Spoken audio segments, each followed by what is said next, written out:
ನಿಮ್ಮ ಹಳೆ ಒಡವೆನ ಅಧಿಕ ಬೆಲೆಗೆ ಮಾರಬೇಕೆ? ಅಟಿಕಾಗೆ ಕಾಲ್ ಮಾಡಿ 8880 ಅಟಿಕಾ ಗೋಲ್ಡ್ ಕಂಪನಿ. ಪರಪ್ಪನ ಅಗ್ರಹಾರ ಜೈಲಿನ ಮೇಲೆ ಸಿಸಿಬಿ ದಾಳಿ ವೇಳೆ ಸಜಾ ಕೈದಿ ಪ್ರಜ್ವಲ್ ರೇವಣ್ಣ ಬಳಿ ಮೊಬೈಲ್ ಪತ್ತೆಯಾಗಿದ್ದ ಪ್ರಕರಣಕ್ಕೆ ಈಗ ಮತ್ತೊಂದು ಟ್ವಿಸ್ಟ್ ಸಿಕ್ಕಿದೆ.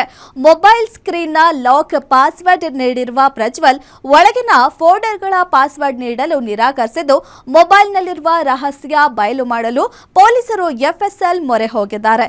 ಮತ್ತೊಂದೆಡೆ ಅತ್ಯಾಚಾರ ಪ್ರಕರಣದ ಸಾಕ್ಷಿಗೆ ಬೆದರಿಕೆ ಆರೋಪವು ಕೇಳಿಬಂದಿದ್ದು, ಪ್ರಕರಣದ ತನಿಖೆಗೆ ಕೋರ್ಟ್ ಸೂಚನೆ ನೀಡಿದೆ. ಆ ಕುರಿತ ಕಂಪ್ಲೀಟ್ ಡೀಟೇಲ್ಸ್ ಇಲ್ಲಿದೆ. ಮೊಬೈಲ್ ಪಾಸ್ವರ್ಡ್ ನೀಡದೆ ಸತಾಯಿಸಿದ ಪ್ರಜ್ವಲ್. ಪಾಸ್ವರ್ಡ್ ಕ್ರ್ಯಾಕ್ ಮಾಡಲು ಎಫ್ಎಸ್ಎಲ್ಗೆ ಮೊಬೈಲ್ ರವಾನೆ.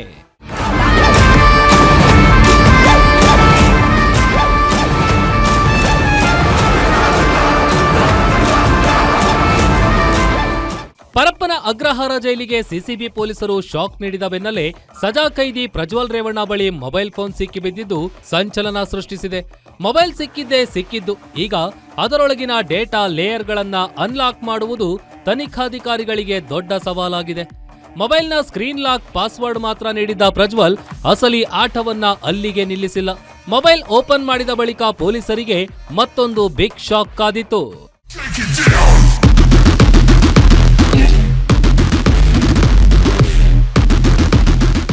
ಇನ್ನು ಪ್ರಜ್ವಲ್ ರೇವಣ್ಣ ಫೋನ್ನ ಒಳಗಿನ ಪ್ರಮುಖ ಆಪ್ ಹಾಗೂ ಫೈಲ್ಗಳ ಲಾಕ್ ತೆಗೆಯಲು ಪೊಲೀಸರಿಗೆ ಪಾಸ್ವರ್ಡ್ ಕೊಟ್ಟಿಲ್ಲವಂತೆ.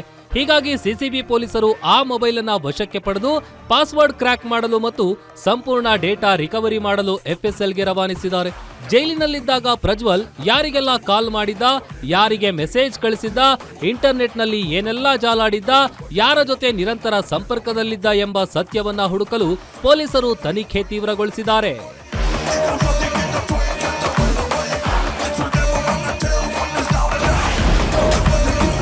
ಪ್ರಕರಣದ ಸಾಕ್ಷಿಗೆ ಪ್ರಜ್ವಲ್ ರೇವಣ್ಣ ಬೆಂಬಲಿಗರಿಂದ ಬೆದರಿಕೆ. ಮೊಬೈಲ್ ಕಸಿದು ಸಾಕ್ಷಿಗೆ ಬೆದರಿಕೆ ಹಾಕಿರುವ ಪ್ರಜ್ವಲ್ ಬೆಂಬಲಿಗರು.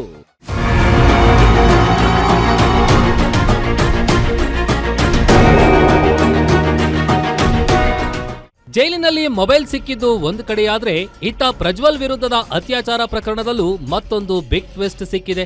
ಪ್ರಕರಣದ 4ನೇ ಸಾಕ್ಷಿಗೆ ಪ್ರಜ್ವಲ್ ರೇವಣ್ಣ ಬೆಂಬಲಿಗರಿಂದ ಬೆದರಿಕೆ ಹಾಕಲಾಗಿದೆ ಎಂಬ ಗಂಭೀರ ಆರೋಪ ಕೇಳಿಬಂದಿದೆ. ಹೊಳೆನರಸೀಪುರ ಪೊಲೀಸ್ ಠಾಣೆಯಲ್ಲಿ ದಾಖಲಾಗಿದ್ದ ಪ್ರಕರಣದ ವಿಚಾರಣೆ ಕೋರ್ಟ್ನಲ್ಲಿ ನಡೀತಾ ಇದ್ದು, ಟ್ರಯಲ್ ವೇಳೆ ಸಾಕ್ಷಿ ಹೇಳಲು ಮುಂದಾಗಿದ್ದ ಮಹಿಳೆಗೆ ಹೆದರಿಸಲಾಗಿದೆ ಎನ್ನಲಾಗಿದೆ.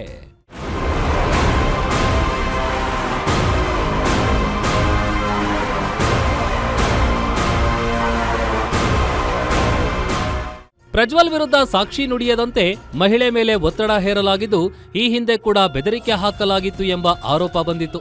ಆದರೆ ಈ ಬಾರಿ ಮಹಿಳೆಯ ಮೊಬೈಲ್ ಅನ್ನ ಬಲವಂತವಾಗಿ ಕಸಿದುಕೊಂಡು ವಾರ್ನಿಂಗ್ ನೀಡಲಾಗಿದೆ ಎಂಬ ಅಂಶ ಪ್ರಕರಣಕ್ಕೆ ಮತ್ತಷ್ಟು ತಿರುವು ನೀಡಿದೆ. ಈ ವಿಚಾರವನ್ನ ಅತ್ಯಂತ ಗಂಭೀರವಾಗಿ ಪರಿಗಣಿಸಿರುವ ನ್ಯಾಯಾಲಯ ತಕ್ಷಣವೇ ತನಿಖೆ ನಡೆಸಿ ವರದಿ ಸಲ್ಲಿಸುವಂತೆ ಸಿಐಡಿ ಎಡಿಜಿಪಿಗೆ ಖಡಕ್ ಸೂಚನೆ ನೀಡಿದೆ. ಅಷ್ಟೇ ಅಲ್ಲದೆ ಸಂತ್ರಸ್ತೆ ಹಾಗೂ ಆಕೆಯ ಮಗನಿಗೆ ಸೂಕ್ತ ಪೊಲೀಸ್ ಭದ್ರತೆ ಒದಗಿಸುವಂತೆಯೂ ಆದೇಶಿಸಿದೆ.